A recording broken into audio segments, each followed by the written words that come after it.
Welcome back to Mirrors Signal podcast. I'm your host, Josh Holleran, and today we are joined by Cooper Barlow, who is a driving instructor and is sharing his story through qualifying. And he talks honestly about his part threes and the emotions that he faced going through it. Now, the first 20 minutes or so of the episode, we got talking about our health and how we can look after ourselves as driving instructors. After that, we went into his qualifying process. And the message that Carl wanted to share with this episode was that if you're struggling with the qualifying process, then reach out, find someone that you want to work with, reach out and get the support that you need. Through the episode, there is some language that people might find offensive, so just be aware of where you're listening and who's around when you are. If you're enjoying the episodes, then please make sure that you hit the subscribe button. You can also leave any thoughts that you've got in the comment section and give the episode a like. You can also share any of the content that's on the channel, and you can share that on any of your socials if you think that it will help anyone through the process or through their development. If you want to reach out to me, you can find me on the Facebook page or the Facebook group, and they're both available at Mirrors Signal Podcast. For now, we will get on with the episode. I hope you all enjoy. Carl, how are you doing? I'm all right. Are you?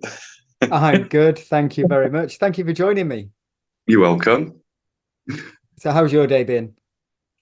I think I've been a bit bored actually, and I don't like that because I think what it is, I had other stuff to do, but if for me to get into it, it probably would have got in the way of this. So I've been sort of mooching around a bit. I actually had a nana nap this afternoon, and I very rarely do that. Oh, wow. I do love it when I get that opportunity. I used to do. There's a reason behind that actually. And it's just a good tip for driving instructors because when I first got in this job, my last job was quite active. I was walking a lot. And this job, I quickly realised I'm sat in a car for 6 hours a day, probably longer. And by the second lesson, I was starting to suppress yawns. You know, when you're trying to not yawn because it looks rude. Like, your chin's going down and you're thinking, and I thought, God, I feel knackered. And by the time the end of the day, I was literally just dropping. Now, other people might have heard of this, and this is a game changer. It's massive. And since starting to do this, I bet you're wondering what it is now, aren't you? You have got me hooked. Since starting to do this, it just changed it on the day I started, and that was Celtic salt. What's Celtic Believe salt? it or not. Celtic salt is just natural salt, untreated, direct from the sea, right? From certain areas. And it's quite wet, greyish looking salt. It's quite big crystally, sort of mushy stuff. It's almost like you could pick it up, yourself, like wet sand. I looked into it. Now, the intricacies behind it is it helps you hydrate properly. Because normally, in our modern day diets, we don't have magnesium in our diets. And if you don't have magnesium, it can make you feel sluggish. So Celtic salt has got about 82 minerals and 3 magnesiums in it. Now, what magnesium does is when you drink water normally without magnesium, the water either stays in your system. Some women get water retention in legs or tummies. Men, we just go to the toilet a lot. And I found that when you take the magnesium, you put it under your tongue, let it melt. It goes directly into your bloodstream through your mucous membrane. And what the magnesium does is, as soon as you drink water, it draws the water into the cell, flushes out the old water, and your energy levels just shoot through the roof. It's like taking an energy drink, but with none of that crap. And I'm bouncing off every bleeding door in the car for 6 hours. Never tired. Never tired. And it's worked instantly like that. I'm going to look good. into that. Look into it. I swear to Mm. God, it's about you pay about less than a tenner for a bag that'll last you about 6 months to a year on Amazon, and that's it.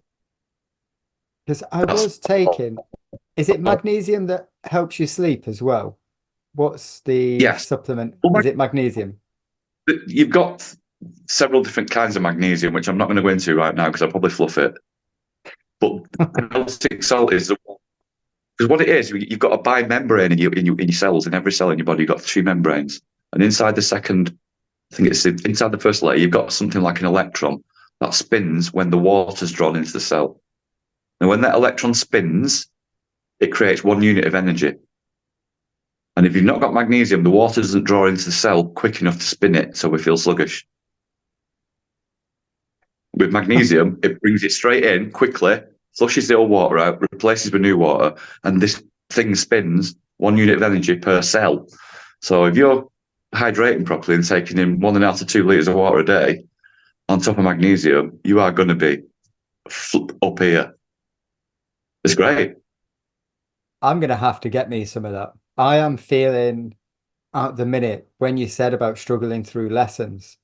And I know myself, as some people that follow the podcast page and know what I get up to in my spare time, I'm quite into my sports and competition, but I've not trained for probably about 2 months. And I'm starting to feel the effects now where I've not got the same energy levels. I'm probably not as hydrated as I should be. And rather than going back to the gym, maybe I'll just start taking some magnesium.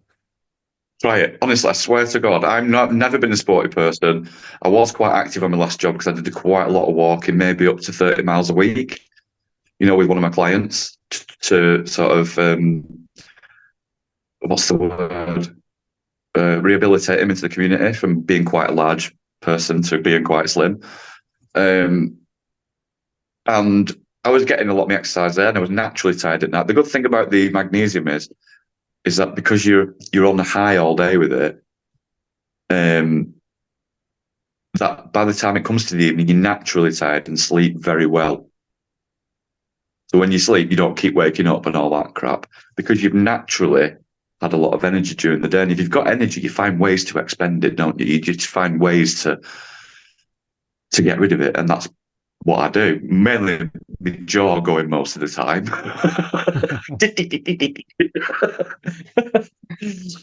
So yeah, it does work. It's great. So any driving instructors out there that are feeling that pinch of that tiredness, because we do need to be alert and we need to be on the ball. We're driving that car with our eyes the whole time. So you need to be on the ball. And if you're not, are we really doing it to the standard that we should be doing for safety reasons? Do you know what I mean? So I think it's important that we are hydrated properly and we do eat the proper foods because it's very easy to fall into that. Let's just call it McDonald's, which you'll never see me do because I can't stand McDonald's. But it's very easy to pop into here, there, and everywhere and buy crap, sugary drinks, which you'll get an instant high from and a massive low. So this other way of looking at it is if you're going to take something to bring you up, make sure it's keeping you there rather than just dropping you right down. You know what I mean? So there are a lot of people think, oh, I can't do that. I don't get time for the gym. I can't. I haven't got time to go and prepare some decent food. There's ways around it. There's ways around it. I can nip in. I've got half an hour between a lesson. I can nip in, munch on an avocado with a few walnuts and olive oil, back out after my salt. I'm raring to go.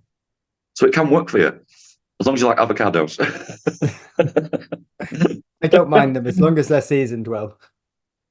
Yeah, exactly. But it's all good food, isn't it? We can do it. But I think it's important that we understand that there's the foods and the drinks that we have as instructors can massively affect what we do in the job. Because if we're not focused, we're not really the best that we can be. And I think we've got enough to think about. It is a challenge as a driving instructor, isn't it? Like you've said, it's we're sat in the car all day, Mm. and I try and get out a lot more now between lessons, but it's so easy to get to your next student, hop out the driver's seat, hop in the passenger seat, throw a bag of crisps down you while you're checking Facebook and replying to messages. So Yeah, we're sat down for, well, if there's 6 hours worth of lessons, you're probably looking at 7 to 8 hours being sat in the car, yeah, eating definitely. terrible food, holding your toilet breaks to between lessons, or if you have to, going finding somewhere while you're on a lesson, one of the services. So you're not going for regular breaks. You're not getting out and moving around. We're not eating great food. What a way to start an episode. I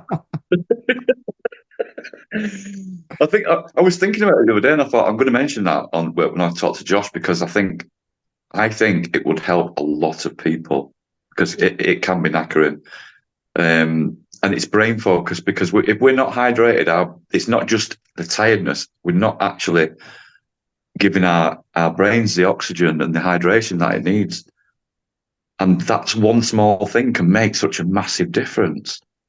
Huge. I can't tell you how different. It's just immeasurable. I was like, my God, this is like, and I think it's probably brings you back into how humans should feel. It's just that we think, oh, we're on a massive high. We're probably not. We're probably just feeling how humans should feel instead of this knackered, tired old, you know, ready for retirement, useless pile of. Because when you get older, you start to feel a bit like that. You know what I mean? I've only got 3 years till I'm 60, and that's I just refuse to sort of go down that, you know, the route of, oh, I'm just going to expect that I'm going to start feeling old and tired and ill. I won't go down that route. I'm very rarely ill. I don't take medication for anything. Nothing. Not nothing. Not, I don't even take a paracetamol if I've got an headache. I So, used to be like that. I have a fear of injections. If everyone just ignores my tattoos, because injections and tattoos are different. And a few months back, I had my first ever migraine, and oh my goodness, that was terrifying because I thought it was like I was done. Let's go to hospital. I need an ambulance. I'm in trouble. And yeah, it turned out it was a migraine, yeah. and they gave me some medication, and I've never felt pain relief like it. Um, I don't know why it happened. I've not had one since, but I do get the occasional headache. And I think that is linked to what you've mentioned about the hydration. I know myself that I'm not hydrated. It And I probably, think there's it probably an probably. element of I don't want to drink a litre of water while I'm on lessons because I'm going to have to stop every half an hour. And then how am I going to deliver driving lessons? But it's our health at the end of the No, I day, mean, isn't you're it? right in what you're thinking, but it is. But if you're taking magnesium, the thing is, you're not going to the toilet as often as you would do if you didn't, because your body's actually taking it on instead of just processing it and sending it out.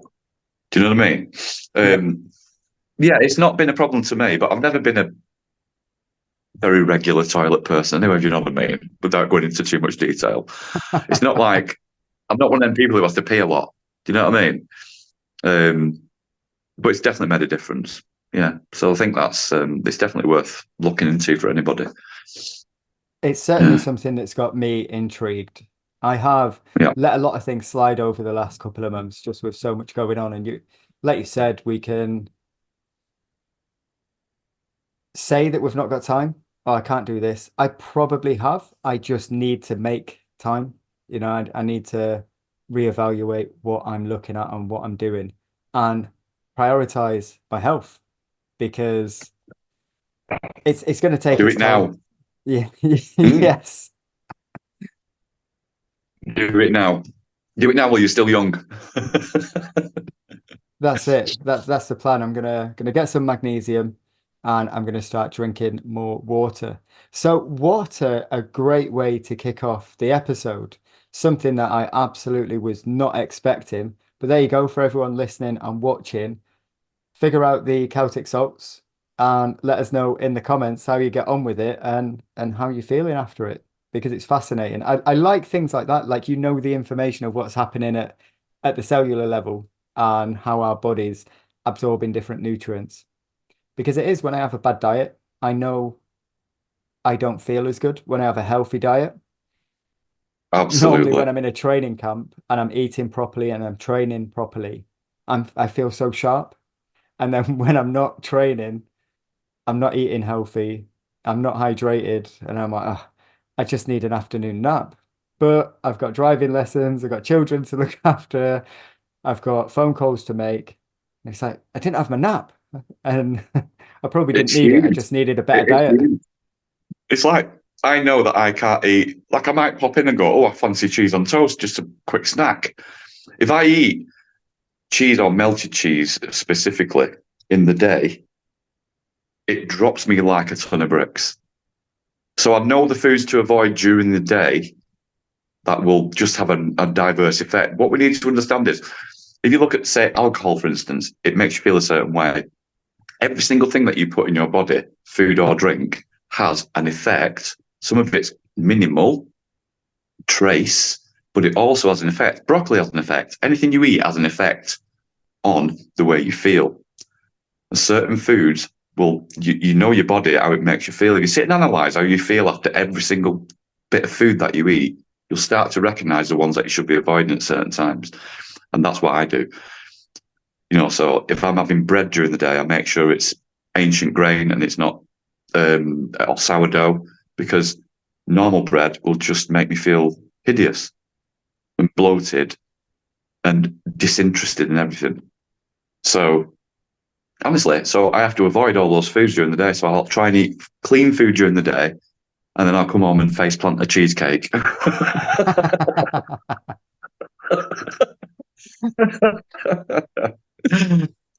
That's okay because nobody needs me at that time of night. It's fine.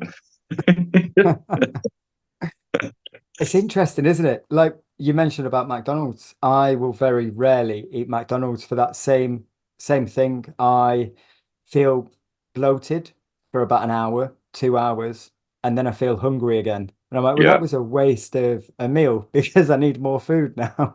Oh, it's horrendous food. It's even the smell of it knocks me sick. Absolutely vile. Any kind of food like that, it's just no, it's not for me. Because I've got IBS as well, so I've just got to be really careful what I eat. So I've got all sorts going on with me, just like bloody demic inside. Got to be careful what I'm doing.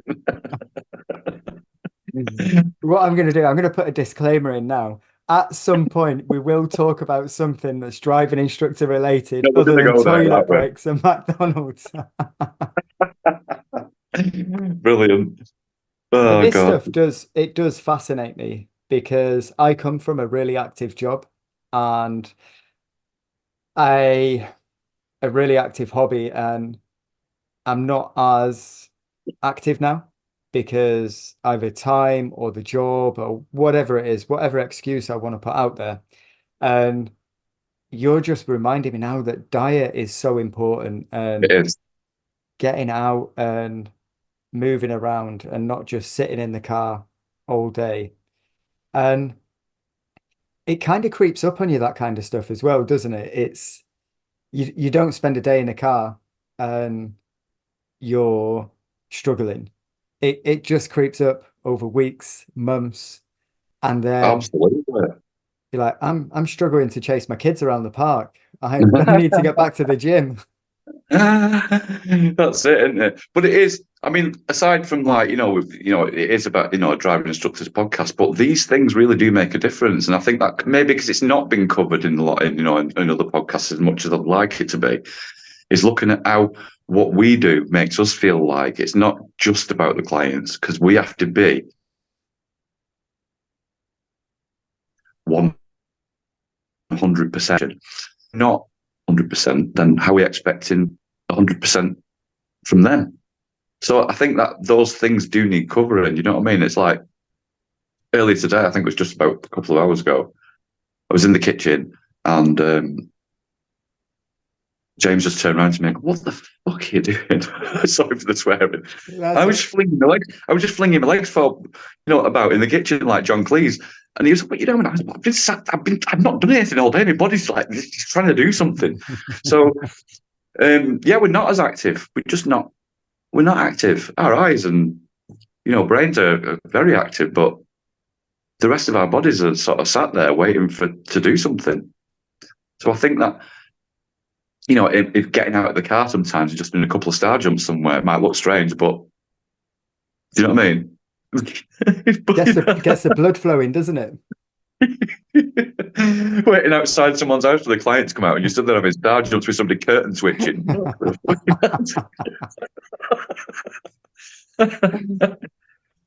Right. Your driving Yeah. instructor's here. I don't know who you've got, but good luck. Yeah, good luck anyway. Yeah. Okay. Right. Yeah. So that's covered. Right. Yes. I mean, I think we can cover, we could talk about this a lot more. It fascinates me, all of those things. And Mm. maybe we'll lead it back there again at some point. But I do know you wanted to share a bit of your journey as well, I think, and share some insights for people coming into the industry and your journey. So I'd be interested to hear some of that. It's one of the reasons that I started the podcast was to hear these stories, so that people can make more informed decisions or have more awareness of what they're coming into with the industry. So Mhm. I mean, most people that want this information tuned out about 10 minutes ago when we was talking about toilet breaks. But those that have stuck with it, um, let's hear Carl's qualifying journey. Oh So my how word. was it? Um, One word sums it up: horrendous. It was, but I think overall, I think it's made me a better instructor. So I think sometimes when you get shit thrown at you, you can make a pretty decent statue out of it. You know what I mean? Nice. Um, and I think, well, I mean, I did train with a large local, local national school. Do I mention them? Yeah, we'll leave the name out. People can Okay. insert national school here. Yeah. And I think the main thing was what I'm seeing at the minute, Josh, is because I'm on certain groups with, tied to this national school, and also just people in general all over these different Facebook pages who were putting forward questions that was bouncing around in this noggin at the beginning, and I can just see that fear and that, oh my God, what have I let myself in for here? Do you know, that sort of thing? I didn't realize it was going to be like this. And we've got the part three, the PDIs, which is the Holy Grail. Yeah. And we've got all these godlike figures all over the internet, and everyone's looking up to them and please tell me what to do. Please tell me what to say. And feel for them.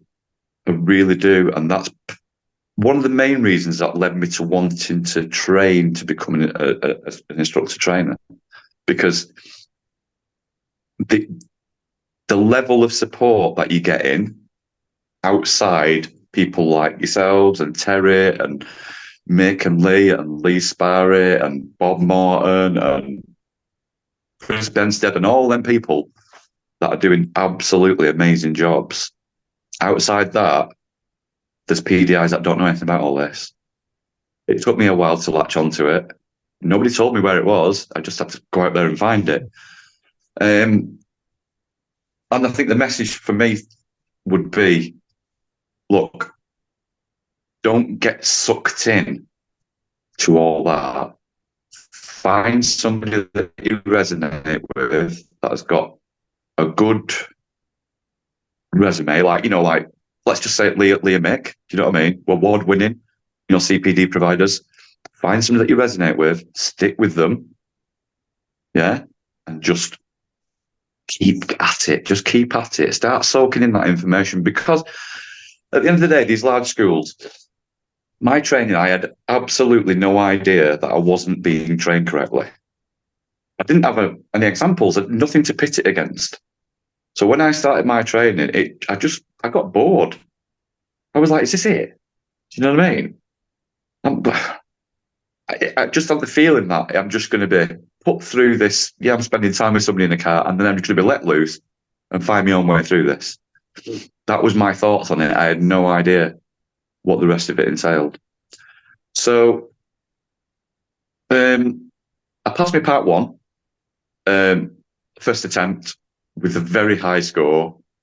I wasn't geeky with it because I can't be. I just sort of made sure that I did maybe about a couple of hours a week, on the DTS Anytime on the app. I've been driving 40 years. I had a pretty good knowledge of the highway code. I've always been a careful driver. Do you know what I mean? I've been around for 40 years. I've never had a point on my license and never had a crash. So I thought, I'll be okay. No.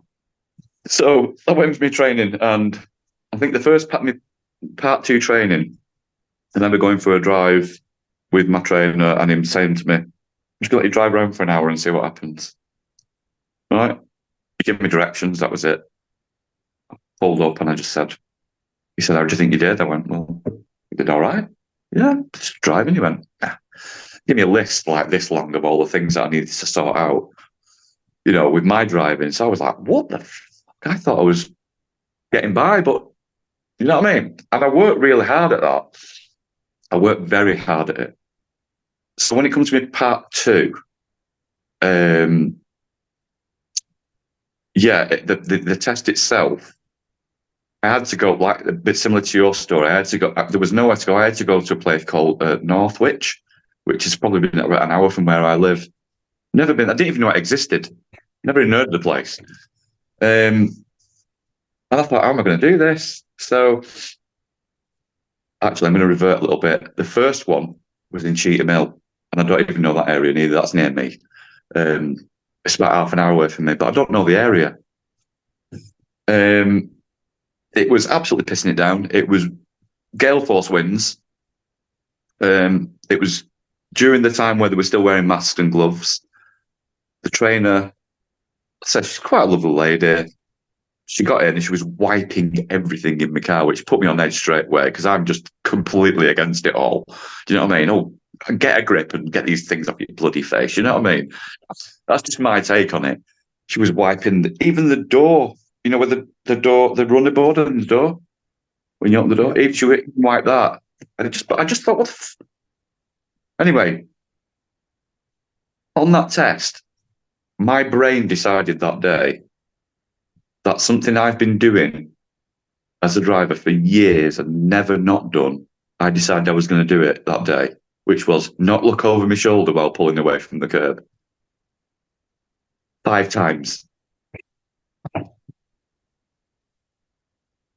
Just didn't fancy it that day. Just that day.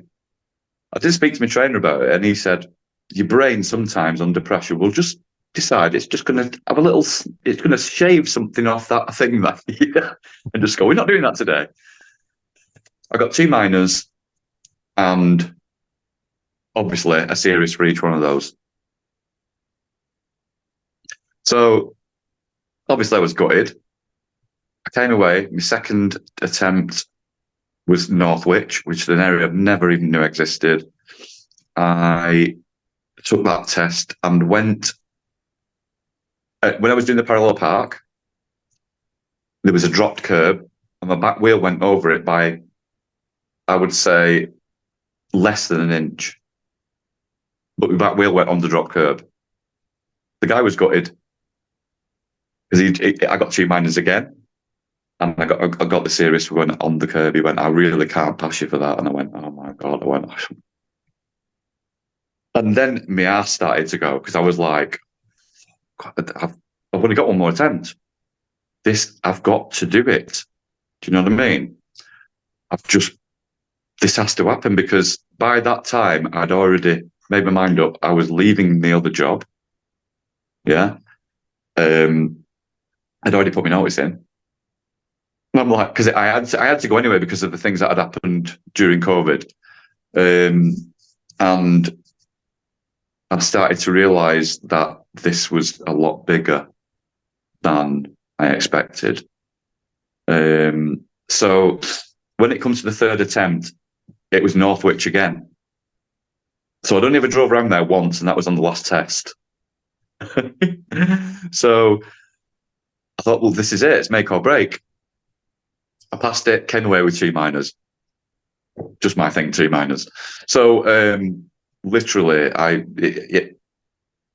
it scared me. It scared me a lot, even though I passed that, and I just thought, now I can't afford to relax here because this job and the intricacies getting into it is a lot bigger than I would ever expected. So I really do need to up my game here.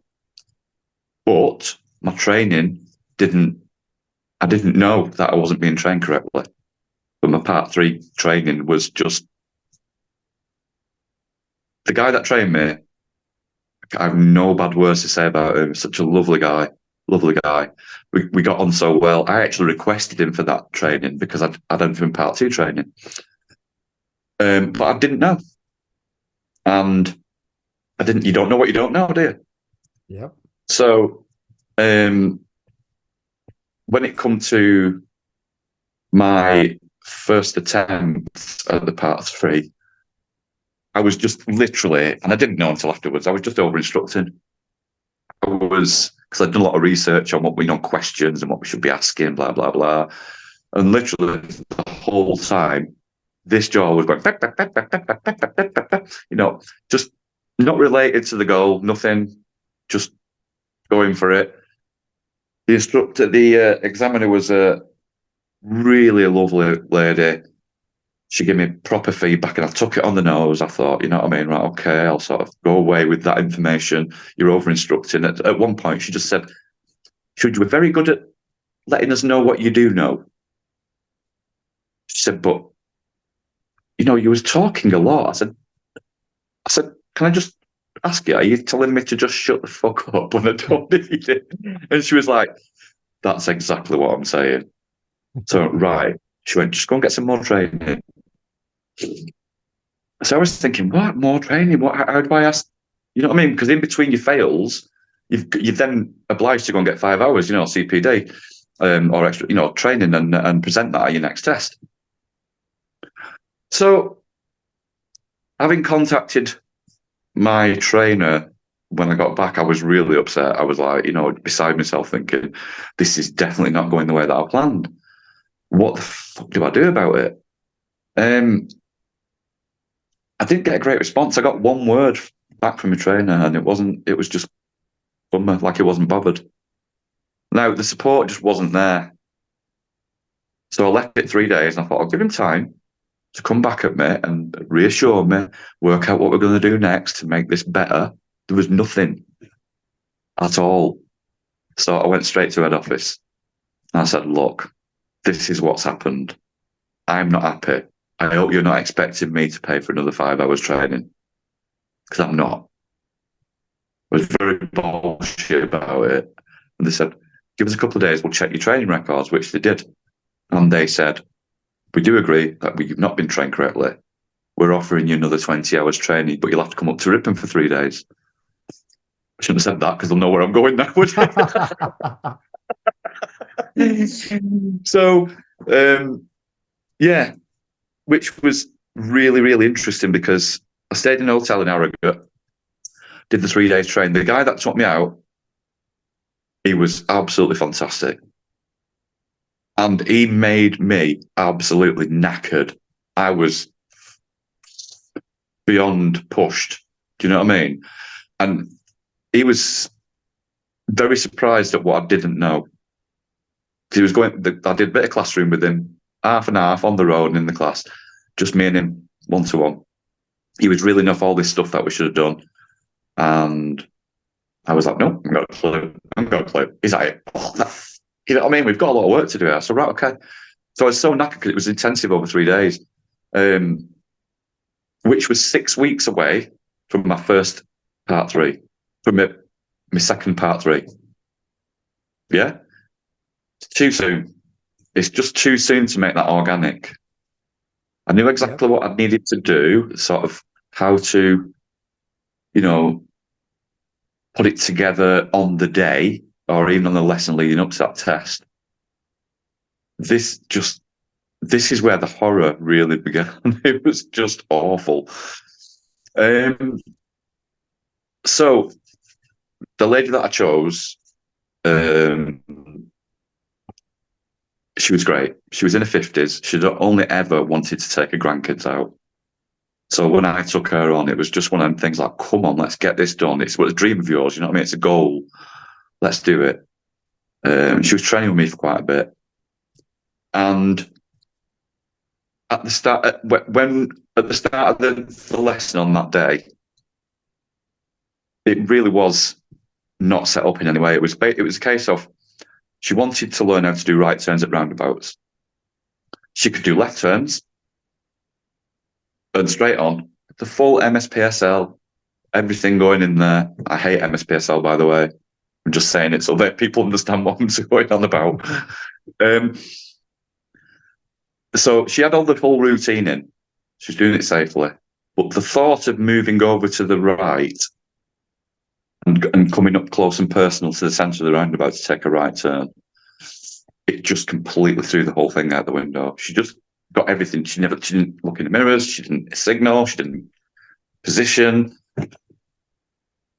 So this is what we're going to do. Yeah. So we've been around this loop of 3 roundabouts, and there were smaller state roundabouts with a view to just round the corner was 2 quite large roundabouts, big, you know, the bog standard big roundabout with 5 exits on in a local town centre. And we was hoping that, but maybe by the end of the lesson, we might get to try one of them independently or something like that. You know what I mean? So started off saying, I'm going to come in with the full, you know, she wanted me to talk her through. She said, when the examiner gets in, will you just talk me through that first, maybe 1 or 2 loops of that? It took us 5 minutes per loop. So now I'm just going to revert back to when I was training up north. It was the guy that was training me was talking about his career and how he got into it, and he mentioned an examiner, Part 3 examiner, or standard check examiner, whatever. It's quite prolific in the industry for all the wrong reasons, and it was like a horror story. I was like, oh God, I hope I never meet her, you know, blah blah blah. When I went for this, I walked in, and this person walked through the door, and I was like, no, you know what I mean? This can't be. This is just like, where's Jeremy Beadle? You know? Anyway, I was trying to explain I think the story, I was set up from the beginning that this was just going to go horrendously wrong. And I'd have probably took the fail on the nose for that test because of things that went wrong and the risk management that happened because of it. But I'm not sure if the beginning of the test that had a big influence on what happened in that car, because it wasn't just a disaster. It was like, you know what I mean? It was like an oil rig blowing up for me, that one. So I got to the test centre. The usual waiting room was having renovations, so I was parked at the wrong side. So I had to walk quite a distance. A massive test centre, this one. When I got there, in walks the final boss and literally bombarded me with questions straight away. I need to see a pink license. Oh, I thought, oh, God, I've left it in the bloody car. So I'm pushing 60 and I smoked for 40 years. So I pegs it to the car and pegs it back. And by the time I get in there, the guns are stuck to your teeth like this. And I'm out of breath. And she's just literally coming out with all. I went, just give me a minute. I said, I'm out of breath. But she was getting really impatient. You know what I mean? So I was like, oh, this isn't going well. Eventually gets outside. She asked me what I'm going to do. And I said, look, we're going to do right turns at roundabouts. We're having a problem with the whole routine when, you know, a bottle's going with the whole process. So we're going to start off on prompted. Not prompted. We're going to start off on a guided for maybe a loop or so, and I'm going to ask her if she's okay. You know what I mean? To sort of, I'm going to give her a bit more responsibility. Let me stop you there. You cannot start this test on prompted because that will be a new subject, and we don't do new subjects on this test. I went, You just think, I'm getting all these shutters coming down. And I said, just hang on a minute, that's not how I've been trained. She went, that's not my problem. If you've got a problem with this, you have to go and see your trainer. I went, okay. And she went, we haven't got time for this. So I said, okay. So what do I tell my client when I get in the car? Yeah. Because I've already agreed this. We've agreed this. It's a mutual agreement. What do I tell her when I get in the car? That we can't do that. That's not my problem. Your job is to get in the car and make your client know exactly what's going on, make her feel comfortable. So I'm thinking, my brain's going, I've been trained wrong. I'm wrong. I've got this wrong. She's wrong. They're wrong. So instantly, it's ruined. Get in the car, tried to speak to my client and say, look, how would you, I know we've agreed on this, but how would you feel if we start off with a prompt, me asking you questions or, and she went, oh, no. She went, no, we agreed to this, Cal. So I'm thinking, what the fuck do I do? Do I just abandon this test? So the only thing I could do was let's just go. We get out the test centre. First set of lights, we turned left. It turns into 2 lanes. As soon as we get around the corner, somebody's trying to overtake my client. My client loses the bottle straight away, moves right over to the left side of the road into a hatched area. Another car tries to get around her.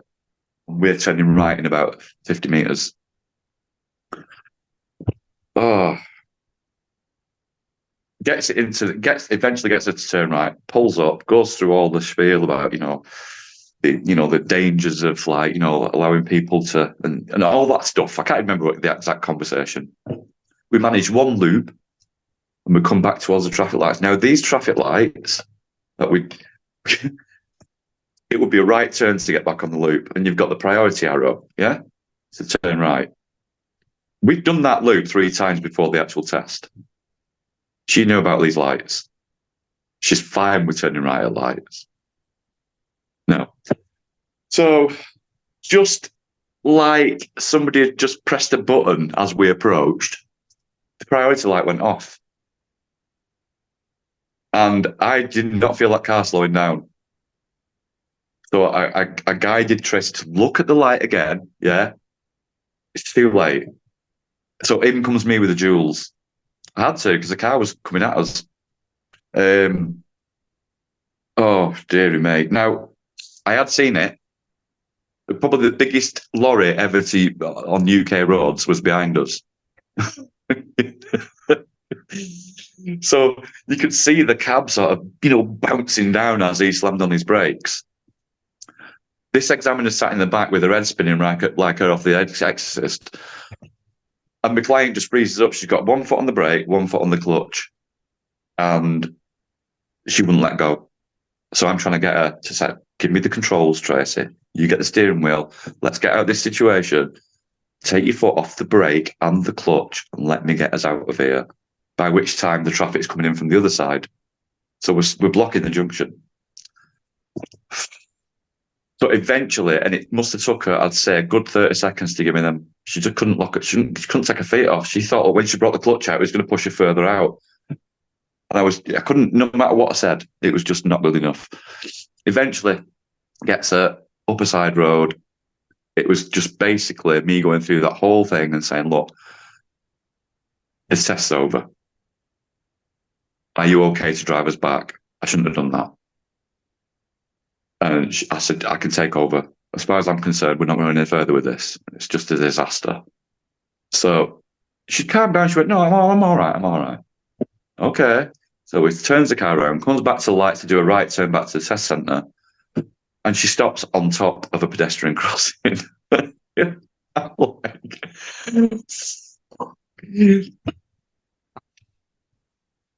I think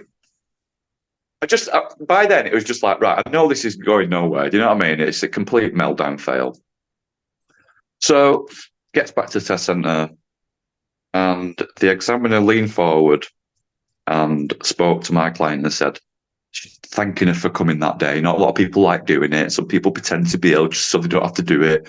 So I'd just like to thank you for being here today. I think she was saying it in a way like, why have you not thanked her? Like to me. Yeah. And then she said the most insulting thing.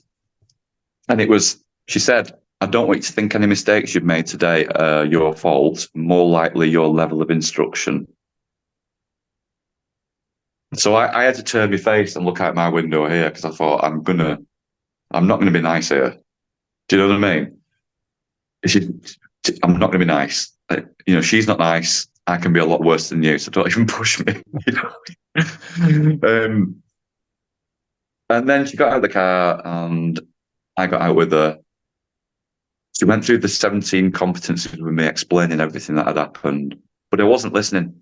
I'd just been through the worst cheese you could eat, delirium in that car. And I just couldn't take it in. And then she ripped me apart. It was horrible. It was just horrendous. There's no people skills there for me. And I just thought, that's just isn't right for this. You know what I mean? If I did that with my clients, I would not be doing this job very long. She actually reached forward and touched my elbow with one finger. I was like, ugh. And she just went, oh, I feel like I've beaten you up. I didn't know what to say. It was just horrible. It was just horrible. So I wrote a complaint to the DVSA and got a full denial back of anything that was said. So I just thought, I'm not taking it any further because I don't want to ruin my chances. I don't know who's friends with who. I want to be able to get through this part 3 because I have to. Otherwise, I have no job. So obviously, like when I'd had that interaction or altercation with my examiner, I got back in the car and my client went, "Who the was that? She was horrible." And to be fair, my client blamed herself. She literally went to pieces, and I spent the journey home a good 40 minutes, sort of talking her down, saying, it's definitely not your fault. But I dropped her off. I got round the corner, and I literally just broke down. It was, even thinking about it now, I'm getting the feeling that there, you know what I mean? Because it was just I'd had enough by that point. I felt like there's no way I'm going to get through this. It's just not good enough. You know what I mean? And my training, it was just awful. I can't even describe the feeling. I just felt like my world had crumbled, and my brain was all sorts. Like I'll probably end up. Not that it'd be a bad thing. I'll probably end up stacking shelves in Aldi or something like that. You know what I mean? It's not something that a life goal, but you do survival thing that you just go and work. You get to find work, but the dream was broken right there. Now this is getting to the point where, for anybody any PDIs that listen to this that I feel like they're being let down or they've just not got the information that they need, is reach out, go and find them trainers. Don't shy away from it. You might think, oh, I can't afford this and I can't afford that. Not as expensive as you think it is. Even, I think I did 6 hours with Lee Jowett, just to sort of cover a few things. My part 3 test was already booked. I'd already chosen the client. The client that I chose was a young lad he'd been with from the start. He'd had mobility issues with his foot. It took quite a long time to get through the whole process, but I knew it was going to be him because he's very interactive.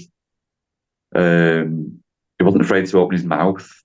You know what I mean? Either in agreement or disagreement, which I thought was great. He had a problem with his mirrors. He's very cheeky with his mirrors. I've been absolutely drumming it into him over and over again about why we use them, what we know, thinking of all sorts of stuff. And it was just sort of, his test was about 2 weeks after the part 3 exam. It was booked for then. And I was having words with him before it, saying, we really do need to book up on this. You know what I mean? I want you to sort of understand why we're doing and what we're doing with these mirrors, because you're just getting lazy. And that was the theme of it. So I got talking to Lee, and he just made sense of it all. He even said, I sort of worked out that he tended to gab this client of mine. He was always talking about things that are not relevant to what he was doing. Could be his girlfriend or a holiday abroad or whatever his mum had said to him, and blah, blah, blah. And I think he just distracted himself too much. And Lee just said, well, okay, well, maybe you could use that against him. Do you know what I mean? Sort of go down his road. You know, see what's he thinking? What's making him want to talk so much? You know, is it his nerves? Is he just trying to take his mind off things and blah blah blah? And it was just the sense that Lee made to me was, don't be so tight. Don't keep thinking that you have to follow, that you've got to say it like this, you've got to say it like that, blah, blah, blah. You've got to get that environment, that rapport with somebody where is they trust you, you trust them, and you're doing it more organically, really thinking about what you're going to say and what you're going to do. Do you know what I mean? And it was them moments where Lee put across to me, like, how would you do it if you wasn't, how would you get yourself out of a situation, whatever, what were your thoughts? What are you thinking? How would you go about doing it yourself? Do you know what I mean? Like just that thought process. It's not constructed. So I just out one day with this client in between these lessons, and there was one particular roundabout that he couldn't do. It's a very small spiral and a very awkward trajectory. I can't say that word. Trajectory off the roundabout. Turn right, you'd have to sort of swing into the left-hand lane and work your way out. You couldn't get it. He just kept sticking to the right, up to the what I call the cheese, whatever they want to call it, and he just couldn't do it. And he was just, no matter how many times I'm saying, let that line bring you out, let that left-hand line bring you out, couldn't do it. So we pulled up in the supermarket, and I just said, okay, I'm going to try something new. So he's like, what? I went, I'm not going to tell you. He went, it's going to end up the same then, isn't it? I went, no, let's just go. He steps off. As soon as he got on the roundabout, just at the moment where you've got to swing out into that left lane, I just turned the radio up. And he did it perfectly. I was like, oh my God. And he went, I did it. I went, why? He went, I don't know. What did you turn the radio on for? I went, I was just trying to distract you away from your thoughts. And it worked. And then just from that moment, just from that little scenario, I thought, right, so don't be so boxed in. Start thinking outside the box. You know what I mean? And that really, really worked. When it comes to the test, the lady that took me out on my first attempt, it was lovely. I was sat in the test centre, dreading the previous one coming out. And then the door opened, and then somebody was coming through it, and then she turned her back and she was talking to somebody in the test centre. I knew it was this woman. And I just went, thank for that. You know what I mean? Like, if I get a fail from her, it's not a nasty one. Do you know what I mean? And on that day, if I hadn't passed that test, I'd have been unemployed that afternoon. My client knew that. He was all for it. He was so happy that I'd chosen him. And the lesson was effective use of mirrors. We've been having a bit of a go with it up to that point. Made it as natural as I could. Very small loop to begin with.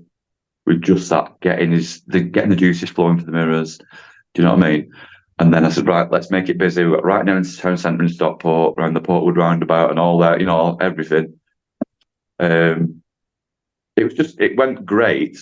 And then he did something that I was sort of really happy that he did it, really. There's a small roundabout outside the Peel Centre, full visibility.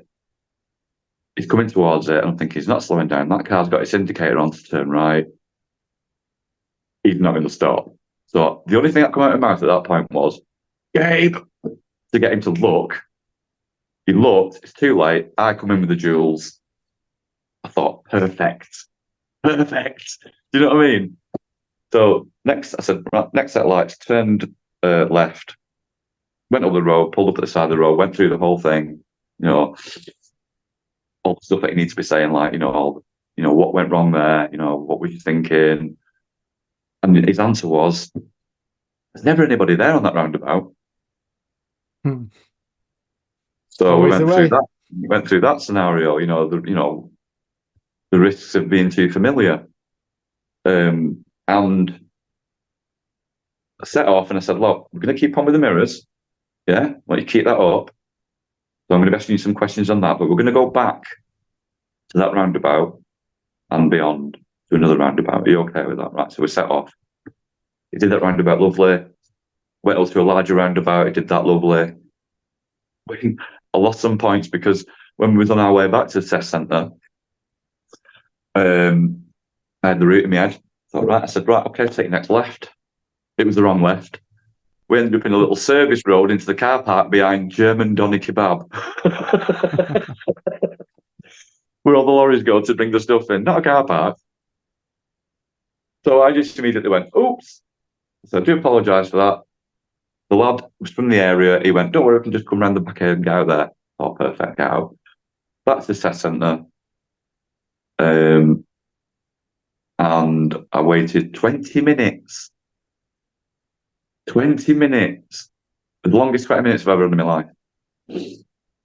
And she explained to me that I'd lost points because of that wrong turn. And I lost points because she said to me, why did you take him back to that roundabout? So I said, well, because it was the roundabout where the offending roundabout. And I said, and I did actually take him to another larger roundabout straight away. She went, fair enough. She said, but did you hear his comments on why he'd done that in the first place? I went, yeah, that he'd said that there's never anybody there. She went, you could have took it a bit deeper than that. You could have asked a little bit more surrounding that. She went, so you have only just got through. So I was like, it's okay. You know what I mean? I'm like, I went, just keep up with your training. And I went, this is going to be every day for me. You know what I mean? I'm not feeling like this ever again. Got in the car and both me and the client were in bits. We were like, you know what I mean? He knew his test was coming up. He knew he'd help me get through. I was like in awe of him. You know what I mean? Every single lesson that he had from there and all his tests, the tests that he took, he had to take two. Were all free. I was like, no, you're not paying for fuck all. You know what I mean? This is all on me. You have just saved my bloody life. Do you know what I mean? She was lovely, and it was that feeling of relief, which lasted quite a long time. I'm pinching myself for bloody ages because of the horror that I've been through. But had I known, Josh, that if I'd have reached out a lot earlier than that, so that's my message to all the other PDIs is don't get to that level of you've got one chance left. Do it now. Get in there now. I was talking to a lad the other day. He's a new local from me. And he mentioned something. I said, add me on here. I'm going to add you to the pink group on pink kit on Facebook and get you into that. Get you into video. Find out if you resonate with Liam, mate. Do it now. I was on the phone to him for about an hour talking about all the stuff, and he went, I didn't hear about all this. I went, I know you didn't, because you're with the same bloody people that I was, and you've actually been trained by the same person. So I knew straight away. I said, don't let it get on top. Do it now. Get your head in it right now. Because if you do, you're only going to doing it once. Do you know what I mean? If it's going to work for you, do it now. You've got your 3 tries. Don't get to that level. And that was my point when I was talking to Becky Seaton about this. I had a good conversation with her, well over, I think it was about an hour or so, a week ago or so. And her journey, I mean, she's been through horrendous horror, not 5 years worth of training and all the failed tests. So she knows what she's doing. She's absolutely bang on. And yeah, she's a newbie, but she's making a good name for herself by being that support and making it more real. You know what I mean? Rather than making it too academic, because I'm not academic in any way. And I was explaining this to Lee the other day that, look, we're not all academic, and people who come into this job probably don't think that there is that side of it. Do you know what I mean? There's that side of it where do we really understand all this literature and all these policies and blah, blah, blah? Because my brain, the way it works is I won't take that information in. I could read that driver and rider training document 600 times. Doesn't matter. I can understand from a holistic point of view what it requires, but I couldn't tell you all the information there because no matter how hard I try, it won't stay. And I'm pretty sure there's other people out there like that who are thinking, oh my God, this is just too much. You know what I mean? You don't have to, even the marking sheet, the 17 core competencies, you break that right down into the simplicities of how it actually works. You're going to be fine. Don't concentrate on all those words. Because when you look at them 17 competencies and you go, I've got to show all that in 45 minutes, that's fucking hard. That's just like rocket science. You can make it that way. Definitely make it that way. Or you can just break it down, into those simple aspects. Was the practice area in the lesson suitable for the client's needs? Was the car safe? Did learning take place? Boom, done. Bing. Go out there and do that. You know what I mean? Concentrate on that with all the lessons that you're doing. Don't focus on all that. That's not for you. It's not even for us, that sheet. That's for the market. That's for the examiners. Yeah? That's just a sheet to scare us with. That's a really interesting take on the 17 competencies. And I if people go back far enough through the episodes, you'll find that I've done episodes on people that their focus is the 17 competencies. And do you know what? I can see how if you're hitting the 17 competencies, it's a good structured lesson. But if we reverse that, if you deliver a good structured lesson, you'll hit the 17 competencies. Yeah. And if we can break down a structured lesson, that's much simpler. And I expect people that are coming into this industry are going to be much more aligned with structuring a lesson and understanding a person and how to develop an individual than they are going to be, like you've said, understanding the 17 competencies, memorizing each one. How am I going to score high? How am I going to score a 3 on competence 2? Deliver a well-structured lesson. Don't worry about the competencies.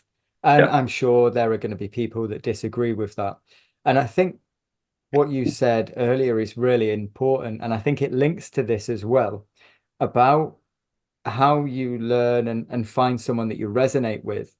Because if you are academic, then maybe find someone that is going to give you that in-depth knowledge on the competencies, on the ADI one, on the national standard. Lee. If yeah, if you want a more holistic approach and you want to know how to structure a lesson and how to deliver a good lesson to students and potentially not have as much in-depth knowledge on the competencies, because you're right, that's for the examiners. That's what they're looking for. It's not what your students looking for. They're looking for you to develop them. So I think that's really interesting. And you mentioned as well that there's so much content out there. There's when this goes out, there's over 50 episodes here. Then, like you've mentioned, that you've been on Phil's podcast and there's a large number of episodes there. Terry Cook, and then you've got Liam Mick with their online, plus 10, 20, 30 other trainers with online content on YouTube, podcast, whatever it is. And you know, as a PDI, you're looking at all of this. And if you're trying to take everything in, how hard is that going to be? Yeah, that's why I think that, I mean, I've pretty much sort of gone through the whole shaboodle, sort of taking on bits of everything. I'm part of Inspire Instructor, on their subscribe to their stuff. do you know what? You can't fault Phil and Diana. They're like the little angels. You know what I mean? They're just great. And, you sit and like have a session with like, Diana or, on the Zooms and stuff like that. And it's literally, she just brings you right down. You feel all red light. And, Phil's got the same sort of rapport. You know what I mean? It's like, just your mates here. Do you know what I mean? None of this. I'm up here, you're down there. And that's what we need. And I think, so I've definitely stayed just as much with them as I have with like Lee and Mick. And Bob Morton, he's just great. I want to go and get pissed with him. He's just like, he is, he's because the comedy element's there with Bob, isn't it? You know what I mean? I joked on Phil's and said, I've listened to Bob that much, I'm starting to get a fucking accent. So, but it's just his take on it, and you think like, what he's achieved, and head of training at LDC, and then all the the coaching stuff that he does. He actually explains, not all of us are academic enough to go out there and get all these coaching, degrees or whatever it is that they do. I'm definitely going to be one of those people. I'm not academic enough. I'm just not. What I can do is, with the help of people like Bob or Phil and Diana, is understand what it is. But I have to come above it and look down and go, right, okay, and see it now. Yeah. I can't go in there into the nitty gritty because my brain will not allow that. I have to understand it from a very high level and then just go, right, okay, back in I go. Right, I'm all right now.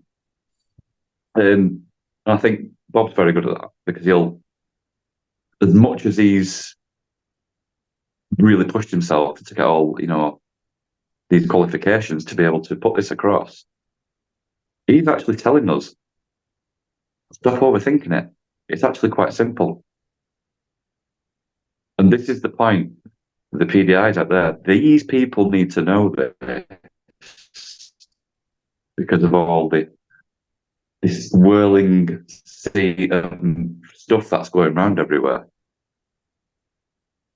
Yeah, of crap, really, because there's that much of it. People just don't know where to look. There's that much of it. People are like this, that way, they went this way. So find somebody that you feel like you need to, resonate with, because they've all got the good content. They've all got what you need. It's just, and don't, work out who those people are. Like, look, in the industry, you've got to look at the main ones that are making it happen for people. Yeah, they're actually getting results. You've got your Lees, your Phil and Diana's, your Bobs, you, Terry, just Chris Benstead. We all know all those names. Yeah, I think that my job now is to put that across and make sure that they're guiding to the right people. I think I've added about 5 or 6 today to the pink kit. Just get your head into all that. Scroll up and down that take up page. See what's there for you. You know what I mean? Don't shy away from it. You're going to find it's a lot more simple than you think it is. So I think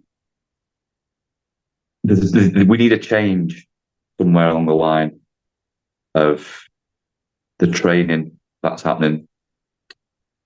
I don't think there's an excuse for poor training in this job, because we really do need to do our bit to make it a big difference on the roads, because we need a big difference on the roads. And the next generation of drivers, we've actually got, we're sending them out there. And what I'm seeing lately, somebody's not been doing a right good job. Because wherever I go, driving. it is unbelievable. I joke about it to my client. I'm super calm in the car, right? But in the mornings when I'm taking my husband to work, I get all my, and I'm like, and I get it all out of my system there. You know what I mean? And I understand how it makes me feel, but because I recognise those feelings, I can step back from it. Do you know what I mean? And not let it affect how I drive. But I have to remain quite, you have to remain quite calm in the car when you've got super dickhead behind you and doing the strangest things that I'm like, I think it's probably been there for a long time, but because we're on the road all the time, we see it more often. We see a lot more of it. So my take on it is I'll get to a certain junction on the M60 every morning, and I'll guarantee in the 2 minutes that I'm in that junction, because it's always chock-a-block, I will see a number between probably 10 and 15 Uncle Knobheads, right? So if I'm seeing 10 or 15 Uncle Knobheads in the space of 2 minutes, how many Uncle Knobheads are there really? That's one of my teaching techniques, teaching methods. When I know you spoke about mirror checks on your part three, when I'm talking about that with my students, I'm like, look, we're not looking for people doing the right thing. We're looking for idiots doing the wrong thing. Like just because they're doing the wrong thing doesn't mean we can crash into them. And Yeah. I think that makes it make a little more sense for them at times because they're like, why am I checking here? Someone shouldn't be there. And I'm Mm, like, you're right, they shouldn't. But one day there will be. yeah. And it won't be today, it might not be for another few years, but one day you'll check that mirror and you'll be like, I'm glad I looked because I'd have took that bloke off his e-bike, off his electric bike, doing something that he shouldn't. And they shouldn't be doing that, but it's our responsibility in a ton and a half of metal to keep everyone safe around us, Yeah. whether we like that or not, we're protected. I think we have to find ways, outside the box, like it's not so much structured in the way that we deal with somebody that's not quite getting that in the safety. Because I'm massive on safety, huge. Even though I pulled away from the curb 5 times on one of my tips. But I am. And just little things like pull up on the right in reverse. Okay. We get the scenario where the mirror that they're getting the most information from when they stare into its soul and they stay there. So I've got one particular client.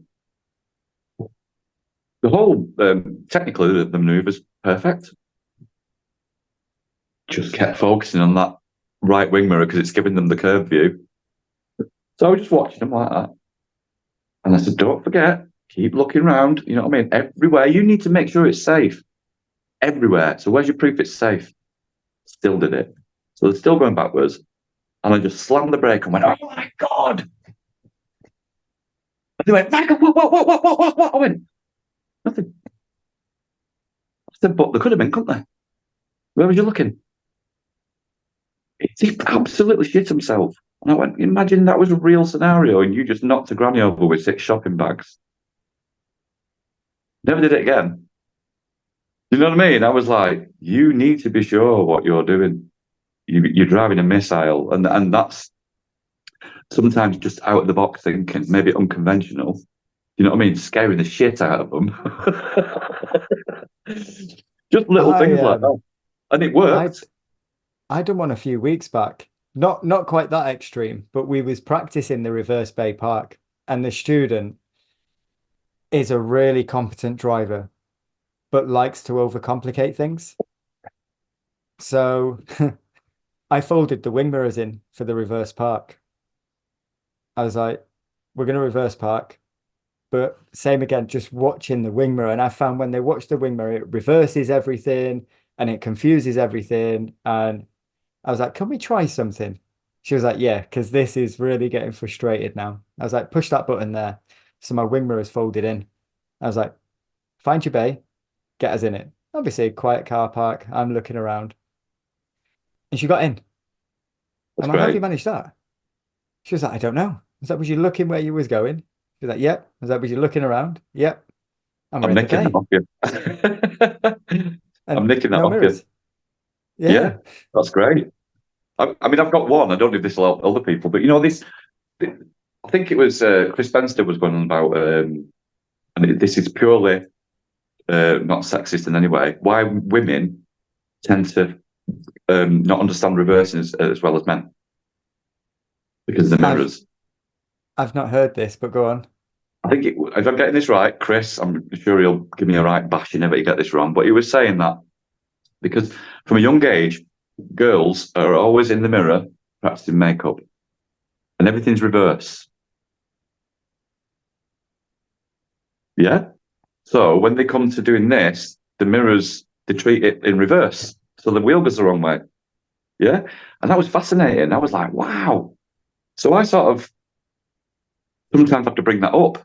you know what I mean? And explain that maybe this is, but what I do on reversing lessons, I've got a huge car park near me and there's never anybody in it. Very rare. It's huge. So I'll get them to park the car across 4 bays diagonally. So they're covering the X in a really awkward position. I've got a little beanbag on my dashboard, which is usually for moisture collection. Okay. So, yeah, little beanbag. And what I'll do is I'll just throw it into a bay anywhere. Right. And I'll say, now you've got to reverse into that bay and you can't use forward. You've got to just use reverse in this car park. Find your way in. I'm doing nothing. That's it.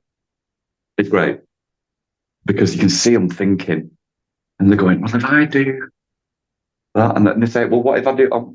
Whatever, just go for it. See what happens. I'll just keep us safe. You know what I mean? It's only paint on the floor. You're not going to hurt anyone. Yeah, it's just, just have a go. And the amount of success is coming from that and the level of understanding of the reverse from that moment is because they've had to turn the wheel that many bloody times to get there and everywhere without using reverse, without using forward gear at all.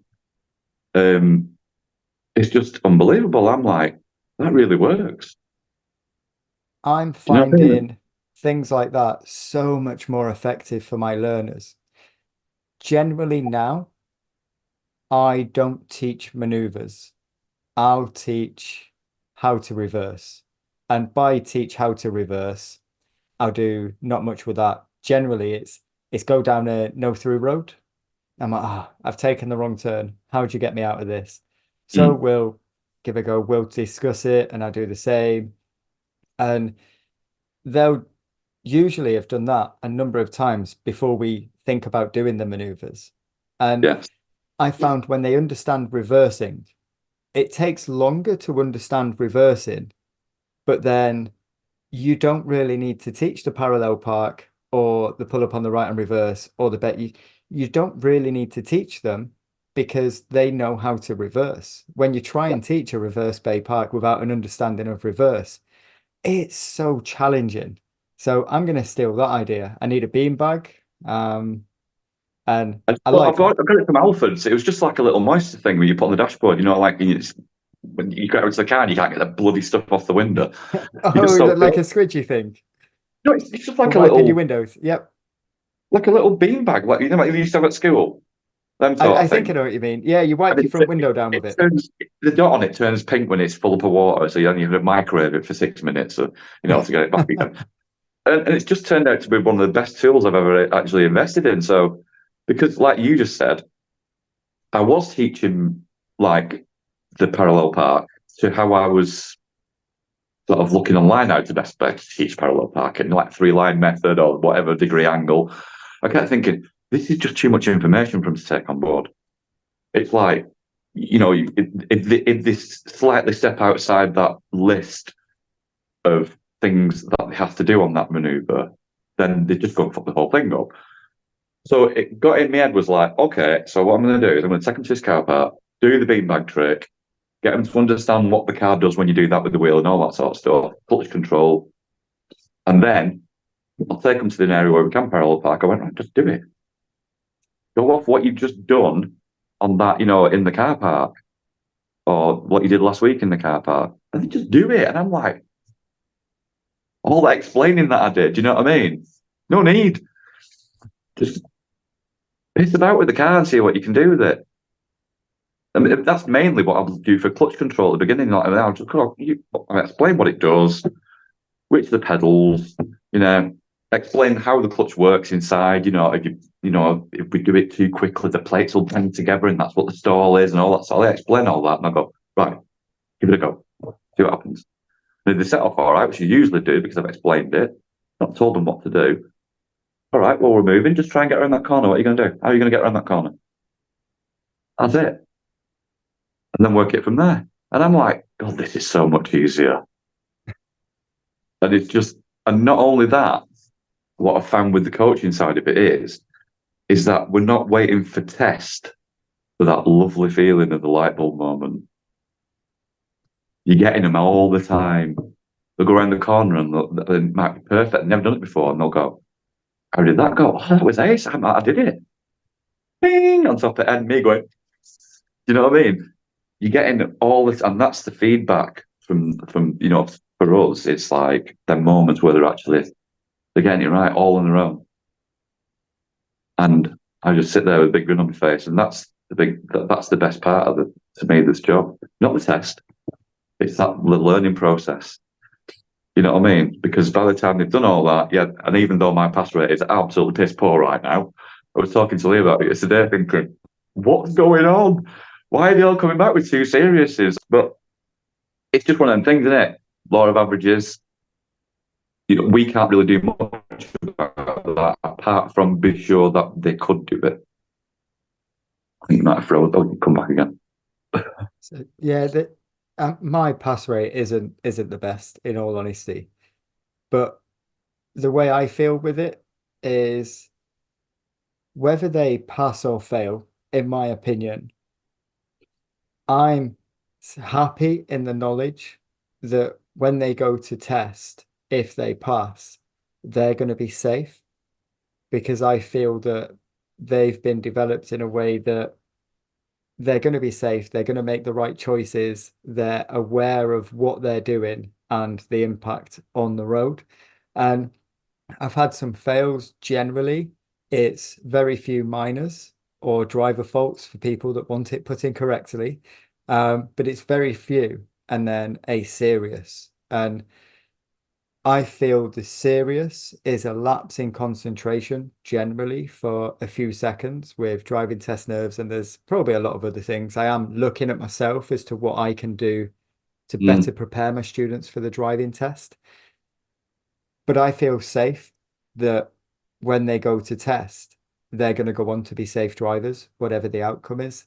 So I think it is a challenge and it is one of the challenges of this job. And I think it does keep us wanting to develop. And there's been so much information. And do you know what? I think we're going to have to do another episode at some point because we can talk about toilet breaks and McDonald's and getting the right minerals in your body. We can talk about part three, part two, blind spot checks and reversing. We've covered it all. But what I would like to do now, if we could, can we go through some tell me questions? Absolutely. So, question one, can you tell me if you could drive any car, but it was the only car you could drive forever, what car would it be? Bit of a naughty question, that, because it wouldn't be practical for me to choose this car. But I'm a bit No. selfish when it comes to I'm a bit of selfish. If of my experience of the cars that I've driven, I would say the most joy I've ever had out of a car would be the Mazda MX-5. Nice. So I just bought a brand new Ford Focus, and just out of curiosity, I went to the Mazda garage and said, "Can I take this car for a test drive?" And he brought the brand new model out, and I said to him, I thought he was going to come with me. But no. I went, well, how long have I got? 15 minutes. He went, 3 o'clock in the afternoon, as long as you have it back by 7. I was like, what? So no, I wasn't out that long.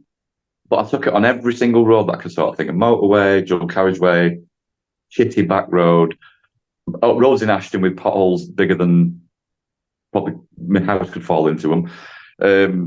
I took it on sort of every sort of conceivable sort of, and it just went wherever I pointed it in a very beautiful way.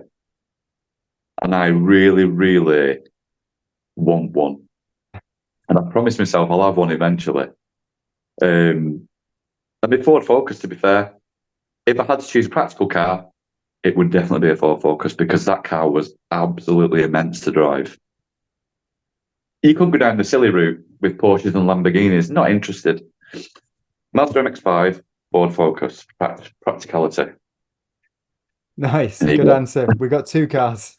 go. Can you tell me if you could deliver a driving lesson to anyone, who would it be?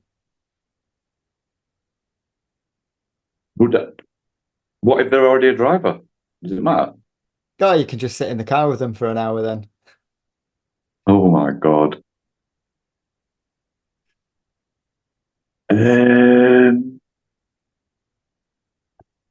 Could it be anybody? Anybody? Anybody. It'll probably be um, Philip Pokey from the Human League. Don't know who that is. I'm probably gonna have to Google it. Yeah. You don't know the Human League? No, What the fuck? One of the most famous songs on the planet. Don't you want me, baby? Don't you want me, baby? That one. I've heard that song. Yeah. Yeah. I've been a lifelong fan. I've met him once, but I think that's yeah, because he's very much like me musically. So I think that it probably wouldn't end up being a driving lesson, to be fair. But yeah, that'd be that. Choose that person. Nice. Can you tell me the best advice you've ever received? Apart from shut the fuck up. um, the best advice. Um, is that related to driving instructors or just It could be anything? anything, life, work, and anything. Yeah. Don't take things too seriously. And I'm saying that because years ago I did, and then when I stopped, life became much more enjoyable. And that is all aspects of, it sort of covered everything.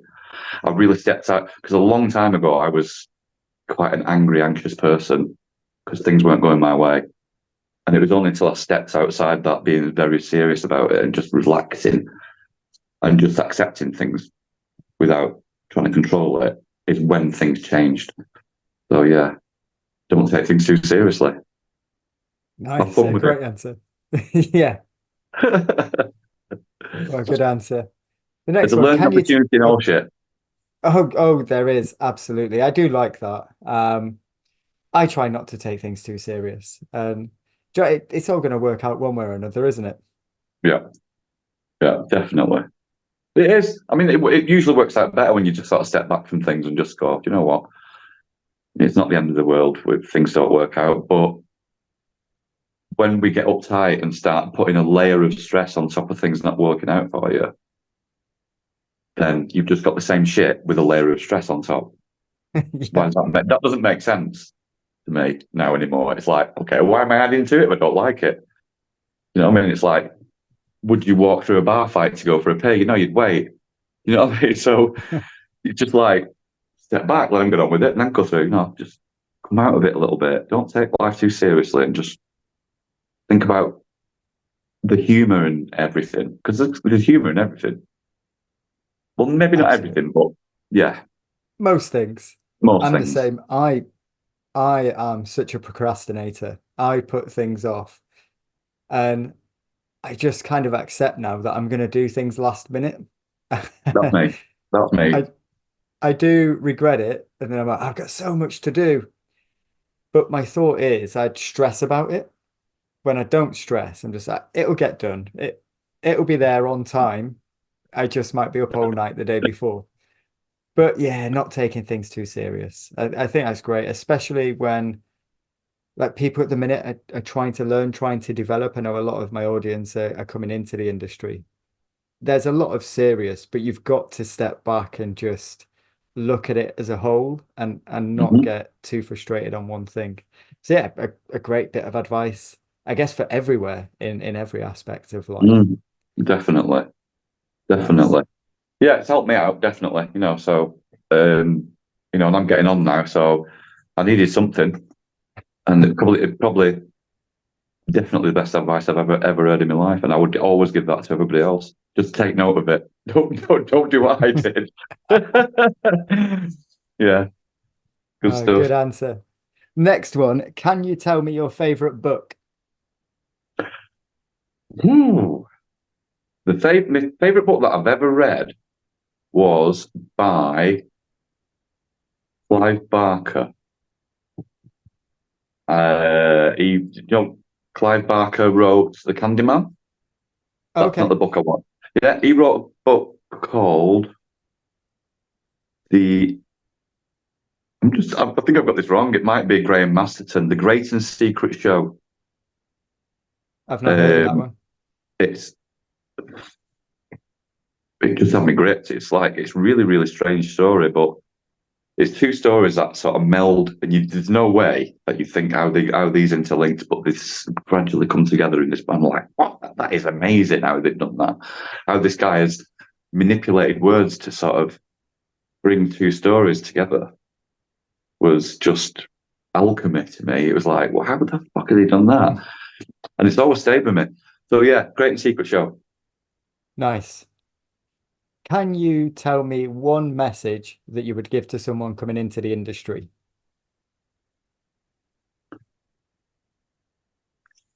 That's hard. But the message for me, if I can sort of put this across correctly, is most of what you're going to do next, base it on what you would do yourself. Don't be too structured. Go down the thought process of how you would solve a problem if you only had you. And once you come to that answer, then try and coax that out of your learners and your clients through questions. Just have a conversation. Just sit and have a conversation with them because the answers are always in there. There's a driver in everybody. We weren't never designed to do this. We were never designed to drive machines, but because we do, we're all capable of it. It's just finding ways to make them understand the intricacies and the enormity of what they're actually doing, because it is an enormous achievement. But we got there, and that's why we're doing this job. And if I can do it, fucking hell, anybody can do it. So I would say, yeah, get yourself outside the box. Don't be too structured. And what would you do? What would you do in Nice. any situation? That's about it, I think. I like it. Mm. Can you tell me one message you would give to a pupil before they go for their driving test? In the words of RuPaul, don't fuck it up.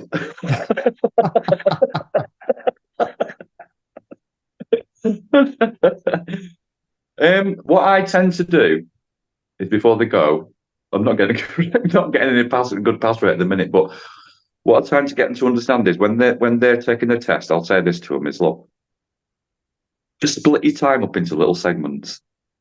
Yeah, if you can manage the first couple of minutes and know that what you're doing is safe, yeah, and it's fine, just let that be a little hurdle and go into the next few minutes. Monitor your safety, and then go over the next hurdle. Before you know it, your test's done.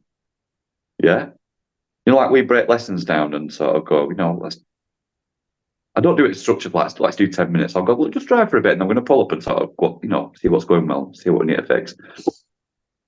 That sort of thing on your test. Do that. Not say it out loud. If you need to talk, if you don't like talking when you're driving, and just pick the moments where you're most challenged and just talk your way through it, even if it's in your head. But try and split your whatever you're doing into smaller segments, so you're monitoring your safety along the way. Don't make rash decisions. I think that's my little pep talk before they go anywhere. Is just try and break it down into little segments like we do on lessons. Keep evaluating yourself. Is everything? Am I okay now? Be present. Yeah. Don't look at thinking what the hell's going to come up, because you're never going to guess. Don't think about what's just happened. That little stall there didn't matter because you managed to sort it. Nothing happened. So throw the shit out the window. Keep moving. Yeah. So to me, be present. Be in the moment and keep reevaluating at the end of it every couple of minutes. Can you tell me something you wish you were better at? Yeah. I'm better at it. I am better at it, but I need to get better. Shut up.